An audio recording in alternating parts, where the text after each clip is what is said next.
সংবাদ সবাইকে স্বাগত জানাচ্ছি। আমি ফিরোজ তোহা। শুরুতেই সংবাদ শিরোনাম জানিয়ে দেব এই মুহূর্তে হাতে পাওয়া সর্বশেষ গুরুত্বপূর্ণ আপডেট বাংলা সংবাদ। শুরুতেই থাকছে বিএনপির কাছে ২০ আসন ও মন্ত্রিত্ব চায় এনসিপি।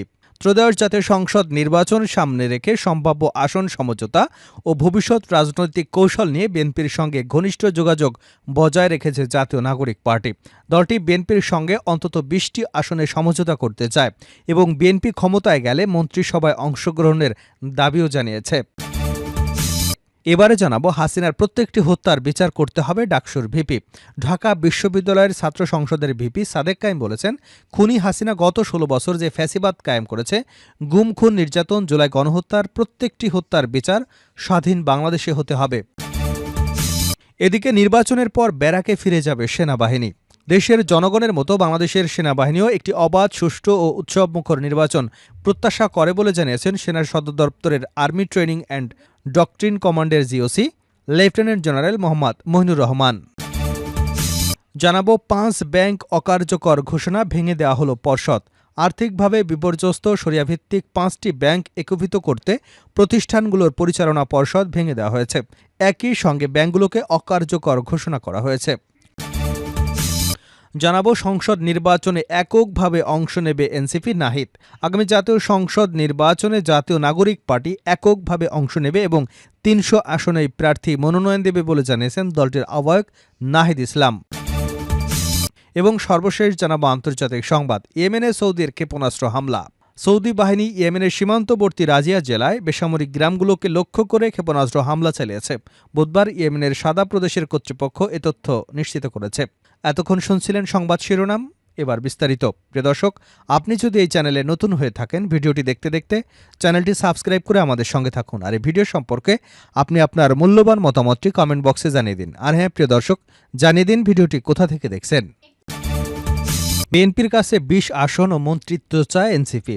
ত্রয়োদশ জাতীয় সংসদ নির্বাচন সামনে রেখে সম্ভাব্য আসন সমঝোতা ও ভবিষ্যৎ রাজনৈতিক কৌশল নিয়ে বিএনপির সঙ্গে ঘনিষ্ঠ যোগাযোগ বজায় রাখছে জাতীয় নাগরিক পার্টি এনসিপি। দলটি বিএনপির সঙ্গে অন্তত ২০টি আসনে সমঝোতা করতে চায় এবং বিএনপি ক্ষমতায় গেলে মন্ত্রিসভায় অংশগ্রহণের দাবিও জানিয়েছে। দুই দলের সূত্রে জানা গেছে, আলোচনা এবং প্রস্তাব বর্তমানে আনুষ্ঠানিক পর্যায়ে রয়েছে। তবে এনসিপি শেষ পর্যন্ত বিএনপির সঙ্গে জোটে যাবে নাকি এককভাবে নির্বাচন করবে সে বিষয়ে এখনও চূড়ান্ত সিদ্ধান্ত হয়নি। জানা গেছে, দলটির কয়েকজন প্রভাবশালী নেতা ব্যক্তিগতভাবে জামায়াতে ইসলামীর নেতাদের সঙ্গেও যোগাযোগ করছে। বিএনপির একটি সূত্র জানিয়েছে, এনসিপি নেতারা শুধু আসন ভাগাভাগি নয়, নিজেদের ভবিষ্যৎ রাজনৈতিক নিরাপত্তারও নিশ্চয়তা চায়। বিএনপি ক্ষমতায় গেলে ৩ জন এনসিপি নেতাকে মন্ত্রিত্ব অন্তর্ভুক্ত করবার প্রস্তাব দিয়েছে তারা। তবে এ বিষয়ে বিএনপি এখনও কোনো সুস্পষ্ট প্রতিশ্রুতি দেয়নি। অন্যদিকে এনসিপি ঢাকায় ৪টি সহ অন্তত ২০টি আসনে বিএনপির সঙ্গে সমঝোতা করতে আগ্রহী। বিএনপি চায় এনসিপি যেন জামায়াতে ইসলামী বা তাদের নেতৃত্বাধীন কোনো রাজনৈতিক জোটের সঙ্গে নির্বাচনী সমঝোতায় না যায়। সূত্র জানিয়েছে, জামায়াত এনসিপিকে বেশি সুবিধা দেওয়ার প্রস্তাব দিয়েছিল। তবে বিএনপির অনেক নেতাই চাইছেন দলটি ডানপন্থী ভাবমূর্তি থেকে দূরে রেখে মধ্যপন্থী অবস্থা বজায় রাখুক।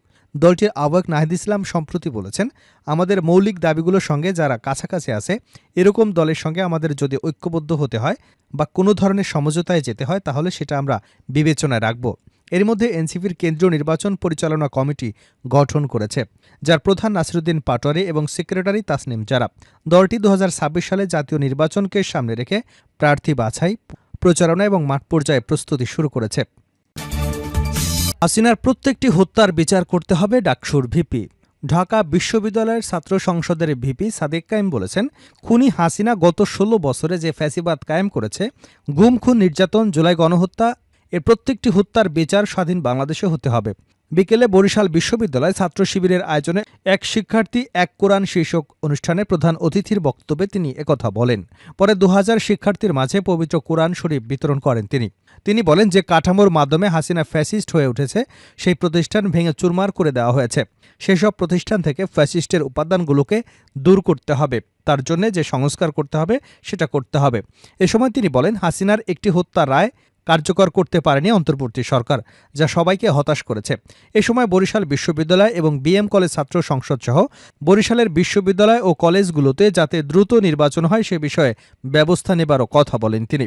অনুষ্ঠানে উপস্থিত শিক্ষার্থীদের প্রশ্নের জবাবে ডাকসুর ভিপি সাদেক কাইম বলেন, ছাত্র শিবিরকে দমন পীড়ন করার জন্য হাসিনা বিভিন্নভাবে ফ্রেমিং করেছে। এর জন্য সহযোগিতা করেছে কালচারাল ফ্যাসিস্টরা। তারা শিবিরকে দানব হিসেবে হাজির করবার চেষ্টা করেছিল, কিন্তু এদেশের ছাত্র জনতা এই ফ্রেমিংকে ভেঙে দিয়েছে। তিনি আরও বলেন, বরিশাল বিশ্ববিদ্যালয়ে এখনও ফ্যাসিবাদের দোসররা রয়ে গেছে, তাদের অপসারণ করতে হবে। হাসিনার বিচার, গণহত্যা, জুলাই সনদ বাস্তবায়ন না করতে পারলে এ জাতি অন্তর্বর্তী সরকারকে ক্ষমা করবে না। খুব দ্রুত সময়ের মধ্যেই বরিশাল বিশ্ববিদ্যালয়ে ছাত্র সংসদ নির্বাচন হবে। নির্বাচনে শিবির বিজয়ী হবে, পরাজয়ের কোনো সুযোগ নেই। নির্বাচনের পর ব্যারাকে ফিরে যাবে সেনাবাহিনী। দেশের জনগণের মতো বাংলাদেশ সেনাবাহিনীও একটি অবাধ, সুষ্ঠু এবং উৎসবমুখর নির্বাচন প্রত্যাশা করে বলে জানিয়েছেন সেনা সদর দপ্তরের আর্মি ট্রেনিং অ্যান্ড ডক্ট্রিন কমান্ডের লেফটেন্যান্ট জেনারেল মোহাম্মদ মইনুর রহমান। নির্বাচনের পর দেশের পরিস্থিতি স্বাভাবিক হলে সেনাবাহিনী ব্যারাকে ফিরে যাবে বলেও জানিয়েছেন তিনি। বুধবার ঢাকা সেনানিবাসে মেস আলফায় আয়োজিত এক সংবাদ সম্মেলনে বাংলাদেশ সেনাবাহিনীর পক্ষ থেকে তিনি এসব কথা বলেন। তিনি বলেন, দেশের জনগণের মতো সেনাবাহিনীও চায় সরকারের রূপরেখা অনুযায়ী একটি অবাধ, সুষ্ঠু, নিরপেক্ষ নির্বাচন অনুষ্ঠিত হোক। নির্বাচন হলে দেশের স্থিতিশীলতা আরও ভালো হবে এবং আইনশৃঙ্খলা পরিস্থিতি ধীরে ধীরে স্বাভাবিক হবে। সেনাবাহিনী তখন সেনানিবাসে ফিরে যেতে পারবে। আমরা সেদিকে তাকিয়ে আছি। লেফটেন্যান্ট জেনারেল মইনুর রহমান আরও বলেন, সরকার এখন পর্যন্ত নির্বাচনের যেটুকু রূপরেখা প্রণয়ন করেছে সেটার উপর ভিত্তি করে সেনাবাহিনী যথাযথ প্রস্তুতি গ্রহণ করেছে। আমাদের যে প্রশিক্ষণ কার্যক্রম এখন সীমিত আকারে চলছে, তার মধ্যে নির্বাচনের সময় আমাদের কী করণীয় সেটাকে ফোকাসে রেখেই প্রশিক্ষণ করছি। তিনি আরও বলেন, প্রশিক্ষণের সঙ্গে একটি বিষয় সম্পর্কিত, তা হল শান্তিকালীন সময়ে সেনাবাহিনীর দায়িত্ব হল যুদ্ধের জন্য প্রস্তুতি নেওয়া। আমরা বলে থাকি, we train as we fight. গত 15 মাসে সেনাবাহিনী বাইরে আছে উল্লেখ করে সেনাবাহিনীর এই কর্মকর্তা বলেন, নির্বাচন পর্যন্ত বা তার কিছুটা পরেও যদি বাইরে থাকতে হয় তাহলে আরও কিছুদিন বাইরে থাকতে হবে। এতে করে আমাদের প্রশিক্ষণ বিঘ্নিত হচ্ছে। লেফটেন্যান্ট জেনারেল মইনুর রহমান বলেন, এর পাশাপাশি যে পরিস্থিতির মধ্য দিয়ে গত 15 মাস চ্যালেঞ্জিং মোকাবেলা করেছে সেনাবাহিনী, এটা মোটেও সহজ পরিস্থিতি ছিল না। এ ধরনের পরিস্থিতি বাংলাদেশে প্রতিদিন ফেস করেনি। এজন্য আমরাও চাই একটি সুষ্ঠু নির্বাচন অনুষ্ঠান হোক এবং আমরা সেনানিবাসে ফেরত আসতে পারি। গত 15 মাস সেনাবাহিনী বেসামরিক প্রশাসনের সহায়তায় নিয়োজিত আছে এবং অত্যন্ত চ্যালেঞ্জিং ও প্রতিকূল পরিস্থিতির মধ্য দিয়ে দায়িত্ব পালন করছে। এই 15 মাস সেনাবাহিনী অত্যন্ত পেশাদারিত্বের সঙ্গে দায়িত্ব পালন করছে বলেও উল্লেখ করেন সেনাবাহিনীর এই কর্মকর্তা। 5টি ব্যাংক অকার্যকর ঘোষণা ভেঙে দেওয়া হলো পর্ষদ।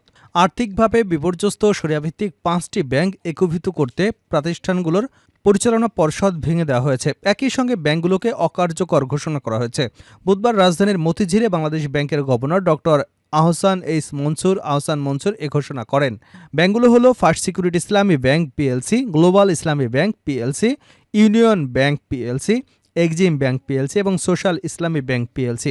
জানা গেছে, বাংলাদেশ ব্যাংকের প্রস্তাব এবং আর্থিক প্রতিষ্ঠান বিভাগের সুপারিশের ভিত্তিতে এ সিদ্ধান্ত নেওয়া হয়েছে। গভর্নর বলেন, এই 5টি ব্যাংক প্রশাসক দিয়ে পরিচালিত হবে। ব্যবসায়িক কার্যক্রম অব্যাহত থাকবে। বর্তমানে যে জনবল রয়েছে তাই থাকবে, কাউকে বাদ দেওয়া হবে না। আগের মতোই বেতন পাবে তারা। ব্যাংকগুলোর গ্রাহকদের আমানত প্রসঙ্গে তিনি বলেন, একীভূত হওয়া ব্যাংকের গ্রাহকদের টাকা এ মাসের শেষের দিকে ফেরত দেওয়ার কাজ শুরু করা যাবে। তবে টাকা ফেরত দেওয়া শুরু হলেও 2 লাখ টাকা একবারে তোলা যাবে না। এসব ব্যাংকের শেয়ার নেতিবাচক হয়ে গেছে। এর ফলে এসব ব্যাংকের পুরাতন উদ্যোক্তাদের শেয়ারের মূল্য নেতিবাচক হয়ে গেছে। তবে বাংলাদেশ ব্যাংকের পক্ষ থেকে এসব ব্যাংকের শেয়ার মূল্য 0 ঘোষণা করা হয়েছে।